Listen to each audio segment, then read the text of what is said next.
ngo isezerano ry'umwana w'umuntu ngo rirangirana n'iminsi ya muntu. Icyakora Uwiteka iyo ari we usezeranye rihoraho kubera ko nawe ahoraho. N'amakuru ni inkuru y'incamugongo iri gukomeza kugenda ishengura imitima y'abantu bagiye batandukanye, ngira ngo niyo tugiye kuza tugarukaho. Ngira ngo uyu muryango uri kubona kuri screen zawe, niba ukoresha imbuga nkoranyambaga wabashije kugenda umenya iby'uyu muryango. Birababaje, biteye agahinda kubona umugabo afata icyemezo cyo kwihekurira abana be b'imanga b'abahungu, yarangiza akica n'umugore we nawe agahita yiyahura. Iyi ni imwe mu nkuru iri gukomeza kugenda ishengura imitima y'abantu bagiye batandukanye. Iyi ni inkuru yihutirwa. Niba ari ubwa mbere ugeze ahangaha, nta kindi musaba no gukanda ku ijambo subscribe, ubundi tujye tubana mu nkuru tugenda tubagezaho umunsi ku wundi. Ndakubwira abantu nkababwira ngo abazima bazi ko bazapfa, ariko abapfuye ntacyo bazi. Ariko kandi ngo ubwo twizeye yuko Yesu yapfuye akazuka, aba ariko twizera yuko Imana izazanana na Yesu abasinziriye muri we.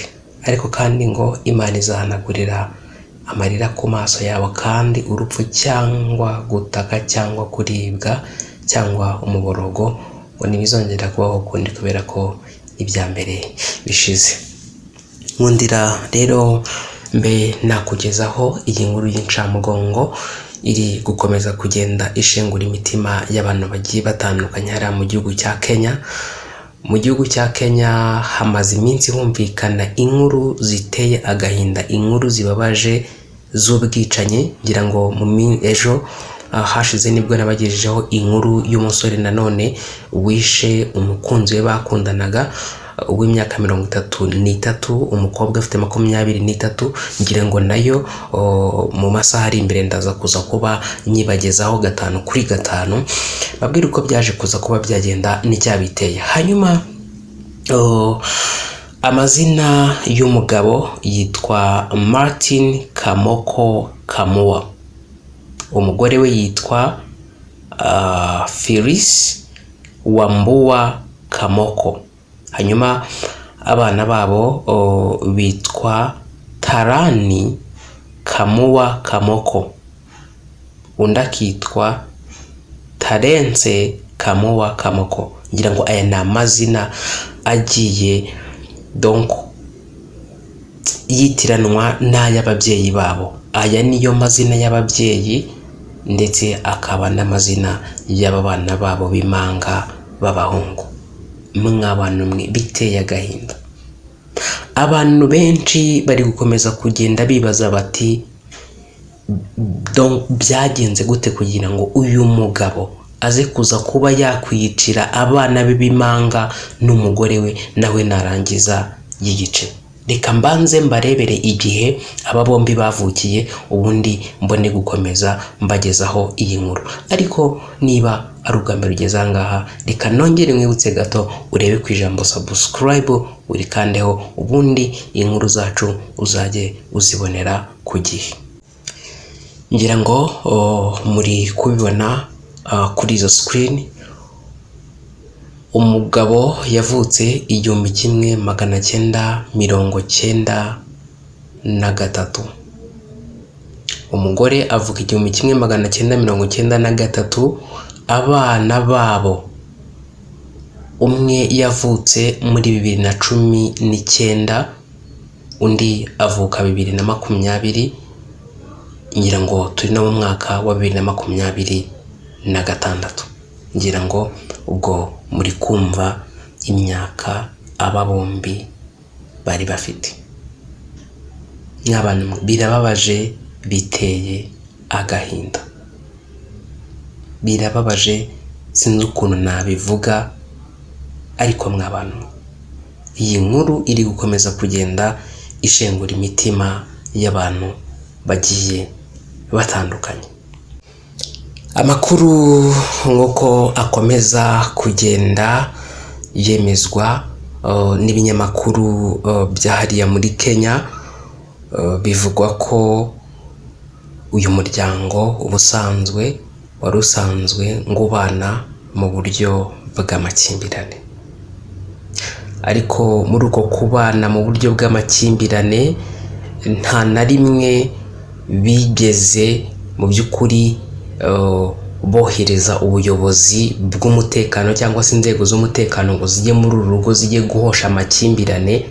Bivugwa ko bo ubwabo ari amakimbirane bagiranaga ubwabo mu rugo rwabo, yewe usibye kuba nta n'undi muntu wari gupfa kuba yabimenya. Ariko murabizi hari ukuntu umuntu agira urugo ariko akagira inshuti nke zibagenderera. Rero ibingibi bijya kumenyekana ko bagiranaga amakimbirane byavuzwe na zimwe mu nshuti zabo nke zabashaga n'ubundi kujya muri runo rugo, ariko hanze rwose kuba byaramenyekanyeho byari bigoye. Ntawari no kumenya ko uru rugo rwagiranaga amakimbirane. Rero baje gutungurwa bumva ngo umuturanyi wabo Martin yishe umugore we n'abana be, nawe arangije ariyahura. Ngo biturutse kuki? Ku makimbirane yo mu ngobo ubwabo bari bafitanye. Umwe muri bo atabashije kwihanganira ngo babe bakemura aya makimbirane. Zumvikane ko umugabo yari afite umujinya ukabije, hari nawe wamuteye kugira gute? Kuza kwica umugore we, arangije yica n'abana be b'impanga babiri b'abahungu, nawe ahita yiyahura.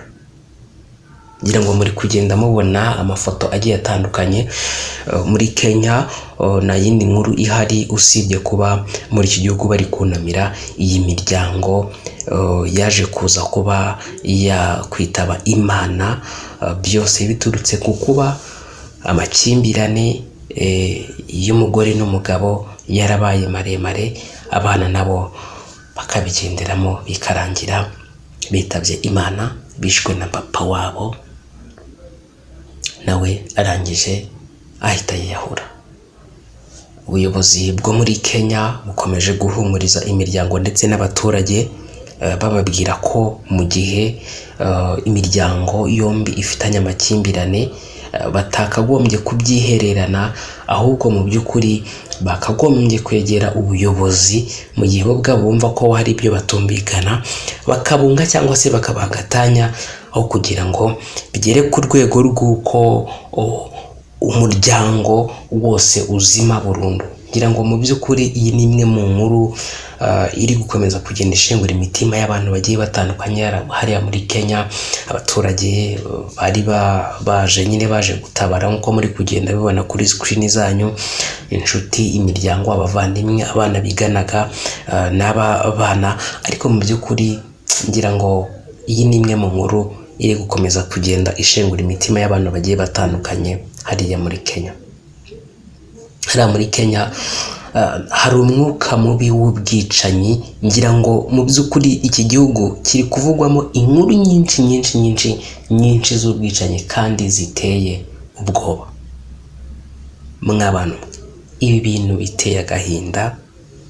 Umuryango w'abantu bane wose urazimye biturutse ku muntu umwe wenyine, umugabo cyangwa se umugore, bitewe n'uko bagiranye amakimbirane. Kuyakemura ubwabo birabananira, birangira n'abana babo babigendeyemo.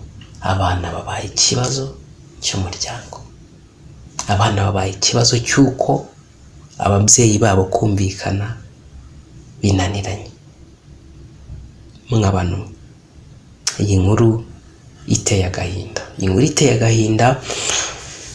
Munkundire ngewe nsoreza ahangaha nanabashimire kandi mbifurize gukomeza kugira ibihe byiza.